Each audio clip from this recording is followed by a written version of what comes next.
Hey, what's going on, everybody? Ivan here with Mazel's Detailing.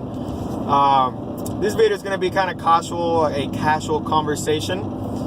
I just had an experience today with another detailer. I ran into the detailer and I noticed I'm at my day job, but I ran into the detailer, and he's driving a van. Kind of ran down. I honestly thought it was a retired detailing van that had turned into a work truck. But first of all, before I continue, excuse the level of quality, I think is the right word, quality, on my video. I'm driving and I'm recording this with my lovely phone that I hate so much because it's a piece of junk. But anyways, that's beside the point. So I run into the detailer and I see his truck. I'm thinking it's a retired detailing truck, but I noticed that he's got some detailing products in there. Amongst them, he has some gallons of Carbrite stuff. He had a water tank in there and a generator and a vacuum cleaner. The first thing that I noticed is how dirty his truck was. I'm not saying, hey, life happens, all right? I got 2 kids, I got a wife, I got things going on in my life. So my cars are not always the cleanest cars you'll ever see. This is my car right now. But they're definitely not the dirtiest. As a detailer, we are selling a service. I am not selling you an item. I cannot show you and give you your car clean and then show you and be like, this is what your car is gonna look like, and then if you like it, I'll make it dirty, or if you like it, you can have it. If you don't like it, I'll make it dirty again. I can't do that. I'm selling you a service that once it's done, you have to pay for. So as detailers, it is our job to... Why is this guy riding me? Dude, back off a little bit. So as detailers, we are selling the service, and we ought to carry ourselves like professionals. From our appearance to the way our vehicles look. And the level of dirtiness on this vehicle was if there was something on a scale from 1 to 10, if there was something below the 1, that would be it. 0 maybe. It was dirty. It's really, really, really, really dirty. It was a truck that I might have turned down if somebody came to me like, hey, can you clean this? I'd be like, probably not. And his equipment was dirty. He had 2 5-gallon buckets in there that had water that looked like it's been sitting for months. The water was real dirty and murky. And anyways, he had a grid guard in there. I could barely see it, but there was a grid guard in there. But anyways, so where I'm going with this video is, when you hire out a detailer, you're expecting a certain level of expertise on detailing, and you have to get to know your detailer. My customers know I'm a very personable person. No pun intended, personable person. But anyways, I always show my customers the products that I'm using, processes, because I want them to be able to keep their vehicle in the best shape ever and care for the vehicle like it should be cared for. So, I'm open for conversations, and, sometimes I'll be out there working on a vehicle and most people are like, oh, it bothers me when the customer stands there staring at me. I'm confident on my skills, all right?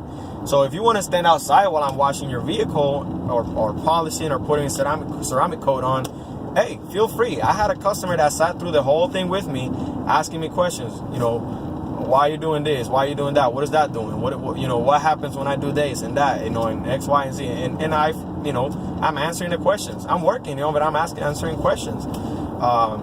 And it does not bother me at all, because like I said, I'm confident and I know what I'm doing. I think I know what I'm doing, and I'm confident. So get to know your detailer, man. It's okay to ask questions. Like I said, you're paying for something. You're expecting a certain level of expertise. It is not a $10 wash from the wash bay down the block from your street. Most detailers, I imagine, they'll charge something like $40 for a wash. That's probably like your entry price, something like that. So I can't imagine that this guy having a van and all that equipment would charge something like $10, something like that. I just can't wrap my head around that. So, you're paying a decent amount of money for a wash, versus when you look at yourself buying the two buckets and, getting the equipments. and the right chemicals to do a 2-bucket wash, I mean, it's $40. Let's just say $40 is, you know, good price, it's good money.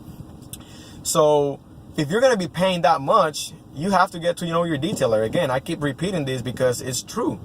You know, it's like you get your haircut, right? You go to your barber. You want to get to know your barber. Like, how legit is this guy? How good of a haircut is he going to give me? You know, I usually give the new barbers a shot. I'm like, yeah, cool. And if I like them, I go back to them. If I don't like them, I won't go back. But before I give them a shot, I'm in the barbershop talking to them, you know, getting to know them. Hey, does this dude sound legit? You know, and I'm no expert on hair whatsoever. But again, you know, when I'm paying for a service, once he cuts my hair, I can't go back and be like, dude, I don't like it, put my hair back on. I mean, and I don't have much of that. So I can't, you know, it's something that you can't do. So if somebody washes your car and they scratch it or they damage it, you know, now you're getting into deeper things like, you know, is he going to be able to fix it? Is he going to do a good job fixing it? Especially when he's upset because you told him he did a crappy job. So just keep all those things in mind. You know, get to know your detailer. Get to know your detailer.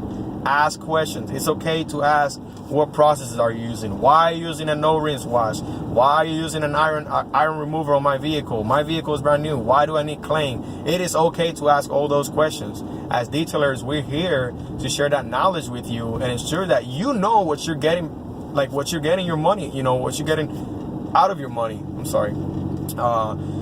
So nothing. I just wanted to share that thought with you guys. You know, I'm very passionate about this. Some of you guys know me on a personal level, and you know that I'm very passionate about this, and it kind of frustrates me. Excuse me. Puberty. Whew.